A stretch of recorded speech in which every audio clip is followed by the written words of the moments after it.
We have new information on the investigation now into the attempted assassination of former President Donald Trump. Questions remain about how the gunman was able to get within shooting distance of the stage at that campaign rally in western Pennsylvania.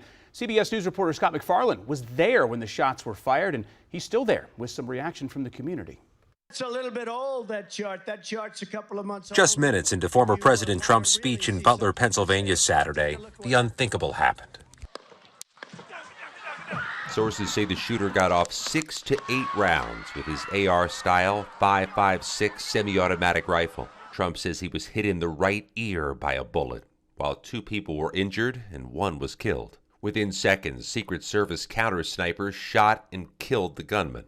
It's still very surreal. Like, it's hard to believe that it happened. I just freaked. I have tears now. Sources confirmed to CBS News police were alerted to a suspicious person spotted outside the security perimeter as rally-goers were filing into the event.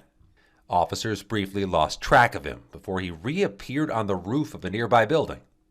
The local sheriff confirmed an armed municipal officer was hoisted onto the roof of that building but fell off when the shooter pointed his rifle in the officer's direction. That's when police say the gunman turned around and opened fire into the crowd. Some attendees, like Linda Green, feel security should have been much tighter. Are you thinking I need some answers as to what went wrong? Right.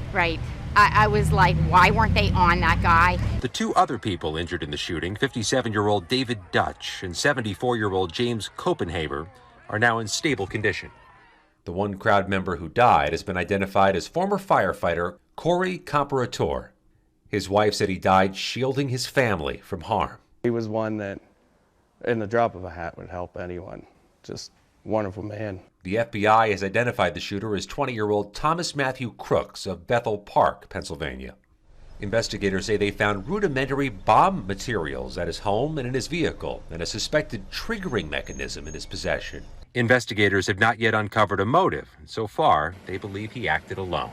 Scott McFarland, CBS News, Butler, Pennsylvania. Now, law enforcement sources say the rifle found with the shooter was legally purchased by and registered to his father. The shooter was a registered Republican, but also made a $15 donation, apparently, to a progressive organization in 2021. That information, according to the Federal Election Commission. Simone?